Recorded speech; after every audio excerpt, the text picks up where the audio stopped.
एक दिन राजा विक्रमादित्य शिकार खेलकर वापस महल लौटा तो देखा कि महल के आंगन में चारों तरफ गंदगी फैल रखी है। बच्चों ने कहीं मल त्याग रखा है, किसी का नाक बह रहा है। ऐसी ये अवस्था को देखकर उन्होंने अपनी भाभी से कहा कि आपको किसी बात का कोई सलीका नहीं है, ये महल के आंगन से ज़्यादा पशुओं का बाड़ा लग रहा है। तभी उसकी भाभी ने ताना देते हुए कहा कि मैं भी देखूंगी आप कौन सी सर्वगुण संपन्न रानी अबोल्दे को ब्याह कर लाएंगे। वो जानती थी कि आज तक रानी अबोल्दे को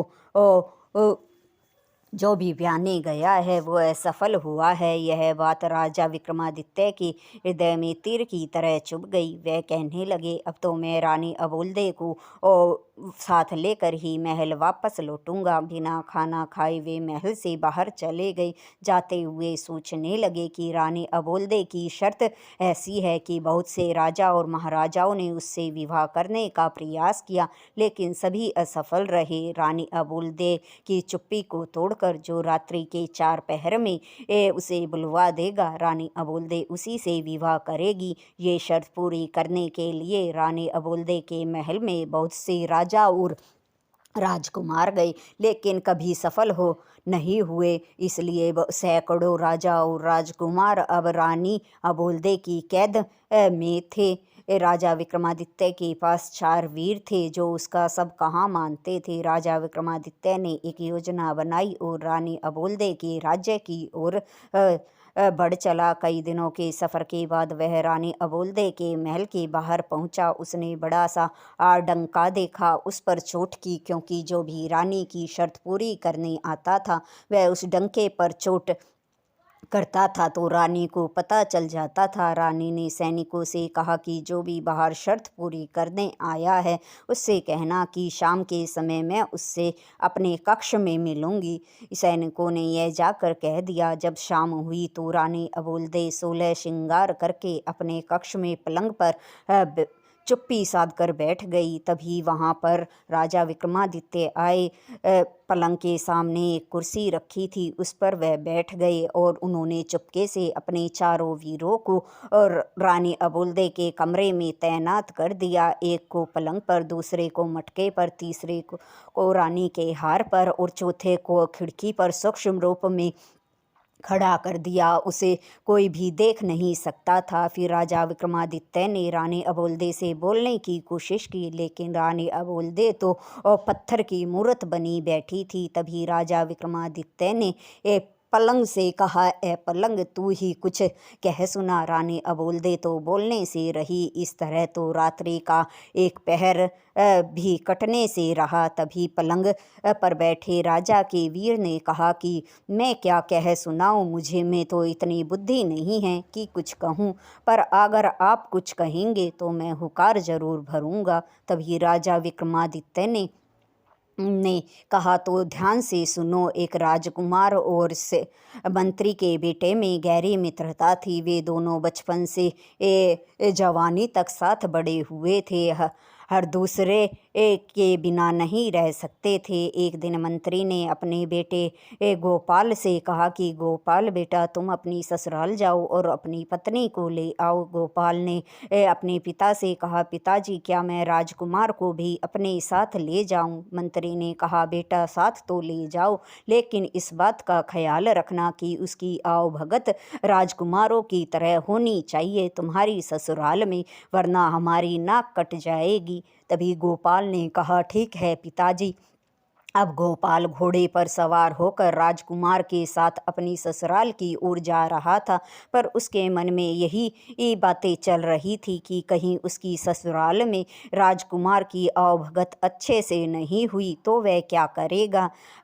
चलते चलते रास्ते में एक मंदिर उसे दिखा। गोपाल घोड़े से उतर गया और राजकुमार को वहीं ठहरने के लिए कहकर देवी के मंदिर के अंदर चला गया। वह हाथ जोड़कर देवी से प्रार्थना करने लगा कि हे देवी, अगर मेरे मित्र की आवभगत मेरी ससुराल में अच्छी हुई और राजकुमार संतुष्ट हुए तो मैं लौटते वक्त आपके चरणों में अपने सिर की बलि दूंगा। यह कहकर वह वापस आ गया। घोड़े पर बैठकर फिर आगे का सफ़र राजकुमार के साथ तय किया।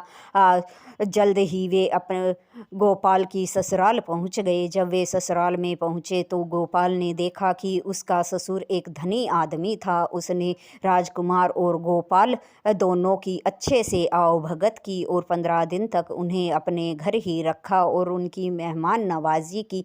15 दिन के बाद राजकुमार ने गोपाल से कहा कि अब काफ़ी दिन हो गए हैं हमें यहाँ आए हुए, अब हमें वापस लौट जाना चाहिए। गोपाल ने अपने ससुर से आज्ञा मांगी। उसके ससुर ने अपनी बेटी के साथ बहुत सारा सामान देकर उन दोनों को आदर सहित विदा किया। जब वे वापस लौट रहे थे तो देवी का मंदिर आया तो गोपाल ने राजकुमार और अपनी पत्नी जिसका नाम राधिका था उससे कहा कि तुम दोनों यहीं ठहरो, मैं देवी के दर्शन करके आता हूँ। तब वह देवी के दर्शन के लिए अंदर चला गया। उसने देवी का शुक्रिया अदा किया कि उसके मित्र की आवभगत अच्छे से हुई और वो संतुष्ट है, वह भी अपना वचन पूरा करेगा। उसने तलवार उठाई और अपनी गर्दन काट कर देवी के चरणों में चढ़ा दी। जब बहुत देर हो गई गोपाल बाहर नहीं आया तो राजकुमार उसे देखने के लिए मंदिर के अंदर गया, लेकिन उसने देखा कि उसके मित्र का सिर धड़ से अलग पड़ा है। यह देखकर वह बड़ा दुखी हुआ और सोचने लगा, न जाने किस कारण से मेरे मित्र ने अपने सिर की बलि दे दी, पर अब मैं अपने मित्र के बिना बाहर कैसे जाऊंगा और उसकी पत्नी से जाकर क्या कहूँगा।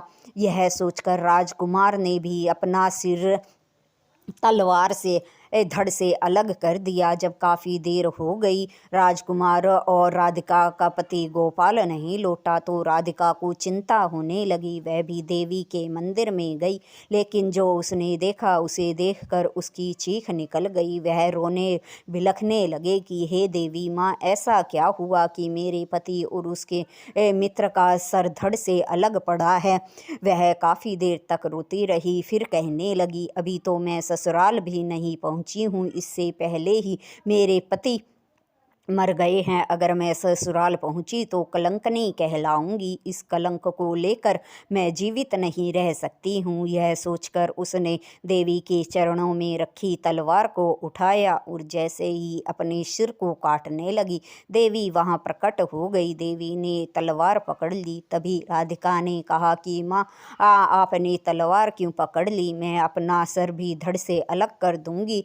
ये मेरे पति मर चुके हैं, अब मैं जीवित रहकर क्या करूंगी। तभी देवी ने कहा कि ए पुत्री, तुम एक पतिव्रता स्त्री हो, मैं तुमसे प्रसन्न हूँ। तभी राधिका ने कहा कि मैं अपने पति के बिना क्या करूँगी, मेरे जीवित रहने का कोई अर्थ नहीं है। देवी ने कहा कि तेरे पति ने अपना वचन पूरा करने के लिए अपना सिर काट दिया और तेरे पति के मित्र राजकुमार ने अपनी मित्रता निभाने के लिए शीश काट दिया। अगर तू इन दोनों के सिरों को धड़ के साथ रख देगी तो मैं इन्हें पुनः जीवित कर दूंगी। राधिका ने कहा ठीक है। राधिका ने जल्दी से दोनों के सिर धड़ों के साथ रख दिए। देवी ने अपनी शक्ति से दोनों को जीवित कर दिया, लेकिन राधिका ने जब उन्हें देखा तो हैरान हो गई। उसने जल्दबाजी में राजकुमार का सिर गोपाल के सिर पर और गोपाल का सिर राजकुमार के धड़ पर रख दिया था। तभी राजा विक्रमादित्य ने पलंग से कहा, ए पलंग, बता अब तू वह राधिका पत्नी किसकी होगी, धड़ वाले की या सर वाले की। तभी पलंग कहने लगा, मैं क्या कहूँ राजा, मुझ में इतनी बुद्धि कहाँ, मैं तो एक तरफ पड़ा रहता हूँ। रानी कभी मुझे न तो झड़काती है न धोकर धूप में सुखाती है, मेरी बुद्धि पर तो मिट्टी पड़ी है। तुम ही बताओ कि कौन उसका पति होगा। तभी रानी अबोलदे बोली, ए पलंग, तेरी इतनी मजाल, तुझे रोज झड़काऊं, धूप में सुखाऊं और तू मुझसे तो कभी बात करता नहीं, इस अजनबी से मेरी बुराई कर रहा है। ठहर जा, सुबह होने दे, मैं तेरे 18 टुकड़े कर दूंगी। यह कहकर रानी अबोल्दे कहने लगी कि आपके न्याय के चर्चे बड़े सुने हैं, आप ही बताइए कि उसका पति कौन होगा। तभी राजा विक्रमादित्य ने कहा कि सिरवाला ही राधिका का पति होगा। यह बात सुनकर रानी अबोल्दे फिर से चुप्पी साध कर और सतर्क होकर बैठ गई। राजा विक्रमादित्य ने बात करने की कोशिश की, लेकिन रानी अबोल्दे कुछ नहीं बोली। फिर थोड़ी देर के बाद राजा विक्रमादित्य ने रानी के मटके से कहा, ए मटके, अब तू ही कुछ कह सुना। एक पहर तो रानी के पलंग ने कटवा दिया, अगर दूसरा भी कट जाएगा अगर तू कुछ कहेगा। तभी रानी के मटके पर बैठे राजा के वीर ने कहा कि मैं क्या कह सुनाऊं, अगर आप कुछ कहेंगे तो हुकार भर दूंगा। तभी राजा ने कहा, तो ध्यान से सुनो। दो मित्र थे, एक राजकुमार और एक मंत्री का बेटा। राजकुमार और मंत्री के बेटे में गहरी मित्रता थी। मंत्री के बेटे का नाम गोपाल था। एक दिन मंत्री ने अपने बेटे से कहा कि बेटे, अब तुम जवान हो गए हो, अपनी पत्नी को ससुराल से ले आओ। गोपाल जब छोटा था तभी उसकी शादी हो गई थी, क्योंकि पहले के ज़माने में बचपन में ही बच्चों की शादी कर दी जाती थी और जब वह लड़की जवान होती थी तो उसे ससुराल ले आते थे। गोपाल ने अपने पिता से कहा कि पिताजी, क्या मैं अपने साथ राजकुमार अपने मित्र को भी ले जाऊं? मंत्री ने कहा, बेटा ले तो जाओ, लेकिन ये ख्याल रखना कि राजकुमार की आवभगत राजकुमारों की तरह ही तुम्हारी ससुराल में हो, नहीं तो हमारी नाक नीची हो जाएगी। गोपाल ने कहा, ठीक है पिताजी। राजकुमार और गोपाल घोड़े पर सवार होकर उसकी ससुराल की ओर चल पड़े। रास्ते भर गोपाल के मन में यही उलझन चल रही थी कि राजकुमार के सत्कार में कहीं कोई कमी हो गई तो। फिर उसने देखा कि रास्ते में एक देवी का मंदिर था। वह घोड़े से उतरा और राजकुमार से कहा, तुम यहीं ठहरो, मैं देवी के दर्शन करके आता हूँ। यह कहकर मंदिर के अंदर चला गया और देवी से प्रार्थना करने लगा कि हे देवी, अगर मेरे मित्र की आवभगत मेरी ससुराल में अच्छी हुई राजकुमारों की तरह, तो मैं वापस में लौटते हुए तुम्हारे चरणों में अपने शीश का बलिदान दूंगा। यह कहकर वह वापस आ गया घोड़े पर सवार होकर। राजकुमार और गोपाल ने आगे का सफ़र तय किया। जब वे अपनी ससुराल पहुंच गए तो गोपाल ने देखा कि उसका ससुर तो एक धनी सेठ है।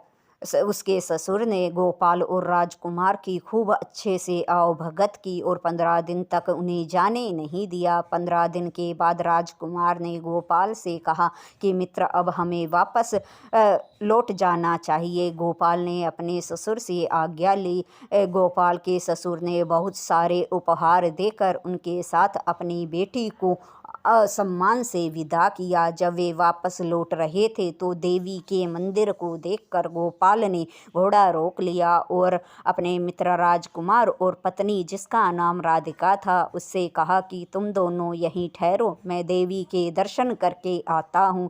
यह कहकर वह मंदिर के अंदर चला गया और कहा कि देवी, आपने मेरी प्रार्थना स्वीकार कर ली। मैंने भी जो आपको वचन दिया था उसे निभाने आया हूँ। यह कहकर उसने देवी के चरणों में रखी तलवार उठाई और अपना सिर धड़ से अलग कर दिया। जब काफ़ी देर तक वह बाहर नहीं आया तो राजकुमार मंदिर के अंदर गया। मित्र का शरीर धड़ से अलग देखकर वह बेसुध सा हो गया। यह सोचने लगा कि ऐसी क्या विपत्ति आ गई थी जो मेरे मित्र ने अपना सिर देवी के चरणों में चढ़ा दिया। इसकी नवविवाहित पत्नी बाहर खड़ी है। जब मैं बाहर जाऊंगा तो वो मुझसे पूछेगी तो मैं क्या उत्तर दूंगा कि मैंने अपने मित्र को बचाया क्यों नहीं। यह सोचकर उसने मित्रता निभाने के लिए अपना शीश भी तलवार से काटकर देवी के चरणों में चढ़ा दिया। काफ़ी देर तक जब दोनों वापस नहीं लौटे तो राधिका मंदिर के अंदर गई। दोनों के शीश धड़ से अलग देखकर राधिका रोने लगी और कहने लगी, हे देवी माँ, ऐसा क्या अपराध मेरे पति से हो गया जो मेरे पति ने अपना शीश काट दिया और राजकुमार का भी शीश धड़ से अलग है, ऐसा इन दोनों के बीच क्या हुआ था। वह कहने लगी, हे देवी माँ, मैं नवविवाहिता हूँ, अभी तो मैं ससुराल भी नहीं पहुँची और मेरे पति का शव मेरे सामने पड़ा है। अगर मैं अपने ससुराल गई तो सब मुझे अभागी कहेंगे। ऐसे जीवन से तो अच्छा है कि मैं भी अपने प्राण त्याग दूं। यह कहकर उसने देवी के चरणों में रखी तलवार को उठाया और जैसे ही अपने सिर को काटने लगी, देवी वहां प्रकट हो गई। देवी ने तलवार पकड़ ली। तभी राधिका कहने लगी, हे देवी माँ, आपने तलवार क्यों पकड़ ली? मैं भी मरना चाहती हूँ। देवी ने कहा, तुम मरना क्यों चाहती हो? तब राधिका ने कहा कि आपने जब मेरे पति ने और राजकुमार के सर कटे तब तो इन दोनों को रोका नहीं। मैं नहीं जानती कि क्या वजह थी जो इन दोनों के सर धड़ों से अलग पड़े हैं, पर मैं भी मर जाना चाहती हूँ। आप मुझे मत रोकिए। मैं एक पतिव्रता स्त्री हूँ। पति के बिना जीवित रहना मेरे लिए संभव नहीं है। देवी ने उसकी बातें सुनी तो कहा कि बेटी, मैं तुम्हारे पतिव्रत धर्म से बड़ी प्रसन्न हूँ। अगर तुम चाहोगी मैं इन दोनों को जीवित कर दूंगी, लेकिन तुम्हारे पति ने अपना शीश अपने वचन को पूरा करने के लिए काटा था और राजकुमार ने अपनी मित्रता निभाने के लिए अपने शीश का बलिदान दिया था। यह बातें सुनकर राधिका ने कहा, तो आप इन दोनों को जीवित कर दीजिए। तभी देवी ने कहा कि तुम इन दोनों के सरों को इनके धड़ के साथ रख दो, मैं इन्हें पुनः जीवित कर दूंगी। राधिका ने दोनों के सिर उनके धड़ों के साथ रख दिए। देवी ने उन्हें पुनः जीवित कर दिया, लेकिन जब वे जीवित हुए तो राधिका उन्हें देखकर हैरान थी, क्योंकि जल्दबाजी में राधिका ने राजकुमार का सर गोपाल के सर पर और गोपाल का सर राजकुमार के धड़ पर रख दिया था।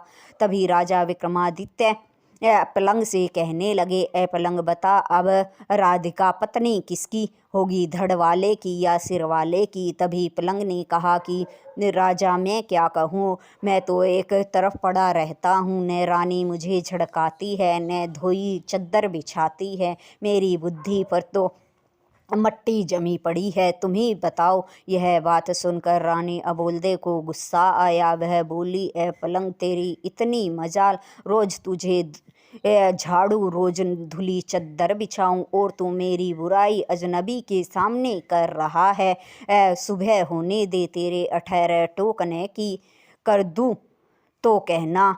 फिर रानी अबोल्दे कहने लगी, आपके न्याय के चर्चे सुने हैं, आप ही बताइए कि ये पत्नी वह धड़ वाले की होगी या सिर वाले की? तभी राजा विक्रमादित्य ने कहा कि वह सिर वाले की पत्नी होगी। यह बात सुनकर रानी अबोल्दे फिर चुप्पी साध कर सतर्क होकर बैठ गई। तभी राजा विक्रमादित्य ने कहा कि ढोलिया रे ढोल बजा। रात्रि के पहले पहर में रानी अनबोल्दे एक बार बोली, ढोल पर डंका मार। ढोलिया ने ढोल पर एक डंका मारा। डंके की आवाज़ सुनकर रानी की जेल में बंद राजा और राजकुमारों ने जब ये सुना तो वे बड़े खुश हुए और कहने लगे, भगवान का कोई नेक फरिश्ता आया है जिसने रानी अबोल्दे को एक बार बुलवा दिया है। वे खुश थे। वे सोच रहे थे कि जिसने रानी को एक बार बुलवा दिया है वो ज़रूर रानी को 4 बार बुलवा देगा और उन्हें इस कैद से आज़ाद करा लेगा। फिर राजा विक्रमादित्य ने रानी के घड़े से कहा कि रानी के पलंग ने एक पहर तो कटवा दिया, दूसरा वह पहर काटने के लिए तुम ही कुछ कह सुनाओ। तभी रानी के मटके पर खड़े वीर ने राजा विक्रमादित्य से कहा कि राजा, मैं क्या कह सुनाऊं, मुझ में इतनी बुद्धि कहाँ। हाँ, तुम कुछ कहोगे तो मैं हुकार भर दूंगा। तभी राजा विक्रमादित्य ने कहा, तो ठीक है, सुनो।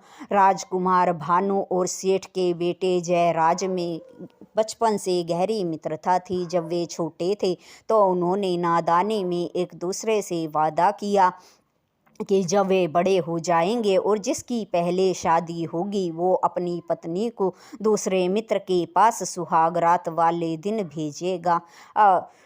ये वादा उन दोनों ने कर दिया। धीरे धीरे दोनों बड़े हो गए। सेठ के बेटे जयराज की शादी पहले हो गई। शादी की रात जब वह पत्नी के कमरे में गया तो बड़ा बेचैन सा लग रहा था। उसकी पत्नी, जिसका नाम चंद्रकला था, कहने लगी, क्या बात है, आप बड़े परेशान हैं? क्या मेरे पिता ने देने लेने में कोई कमी रख दी, या मैं आपको पसंद नहीं हूँ? जयराज ने कहा, ऐसी कोई बात नहीं है।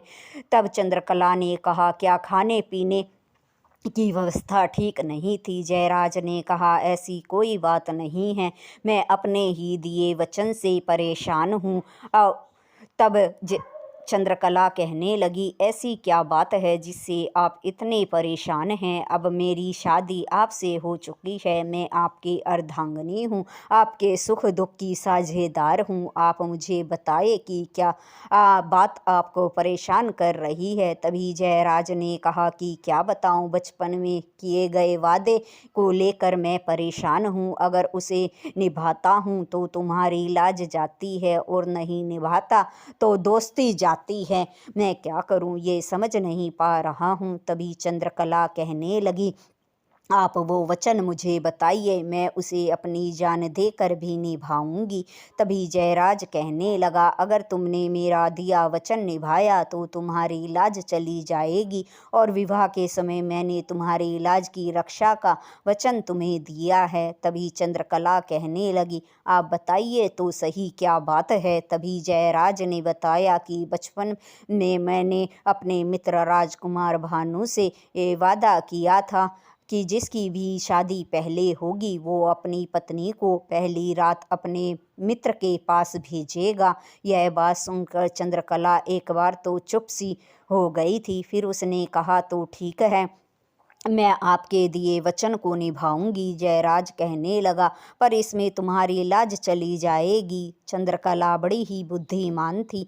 वह कहने लगी कि मैं आपके वचन को भी निभा लूँगी और अपनी लाज भी बचा लूँगी। आप मुझे जाने की आज्ञा दे। जयराज ने उसे जाने की आज्ञा दे दी। 16 श्रृंगार किए हुए चंद्रकला जयराज के पास से उठकर राजकुमार भानु के महल की ओर चल पड़ी। रास्ते में चोरों ने उसे देख लिया और घेर कर कहने लगे कि जो कुछ भी गहने तुम्हारे पास है हमें दे दो। चंद्रकला ने उनसे हाथ जोड़कर विनम्र भाव में कहा कि इस समय जिस काम के लिए मैं जा रही हूँ उस काम के लिए ये जेवर मेरे शरीर पर होना अति आवश्यक है, लेकिन जब मैं वापस लौटूंगी तो ये सारे जेवर स्वयं तुम्हें उतार कर अपने हाथों से दे दूंगी, ये मैं वचन देती हूँ। जब चोरों ने कहा, इसकी क्या संभावना है कि तुम इसी रास्ते से लौटोगी? चंद्रकला ने कहा कि मैं एक वचन तुम्हें दे रही हूँ और वचन को मैं अपनी जान देकर भी निभाऊंगी। चोरों ने उसकी बात का यकीन कर लिया और चंद्रकला को जाने दिया। चंद्रकला जैसे जैसे राजकुमार भानु के महल की ओर जा रही थी उसकी दिल की धड़कन तेज हो रही थी कि वह किस तरह से अपनी लाज को बचाएगी। जब वह राजकुमार भानु के कक्ष में पहुंची तो उसने देखा राजकुमार भानु बड़ी चैन की गहरी नींद सो रहे हैं। वह उसके पैरों की तरफ खड़ी थी। उसने पैर का अंगूठा मरोड़ा तो राजकुमार भानु की आंख खुल गई। अपनी सामने इतनी खूबसूरत और 16 श्रृंगार किए स्त्री को खड़ा देखकर वह सोचने लगा कि ये सपना है। उसने अपनी आंखें मली लेकिन देखा तो यह हकीकत थी। वह हाथ जोड़कर कहने लगा, है देवी, तुम कौन हो और आधी रात में मेरे कक्ष में क्या कर रही हो? तभी उसने कहा कि मैं तुम्हारे मित्र की पत्नी चंद्रकला हूँ और अपने पति का दिया वचन निभाने यहाँ आई हूँ। राजकुमार भानु कहने लगा, कैसा वचन? तब उसने याद दिलाया कि बचपन में जो आप दोनों ने वादा किया था कि जिसकी विवाह पहले होगा वो अपनी पत्नी को मित्र के पास भेजेगा, उसी वचन को निभाने आई हूँ। तभी राजकुमार भानु को भी वो बात याद आ गई। तब उसने हाथ जोड़कर कहा कि देवी, वो तो नादानी में किया हुआ वादा था, वो कोई वचन नहीं था जिसे निभाने के लिए तुम आई हो। अब हम जवान हो गए हैं, उस बात का तो कोई मतलब ही नहीं है। और वैसे भी मित्र की पत्नी तो भाभी होती है, और भाभी तो माँ और बहन के समान होती है। मुझे माफ़ कर दीजिए, जो इतनी रात्रि में आप ने अपने पति के वचन के लिए मेरे पास आना पड़ा।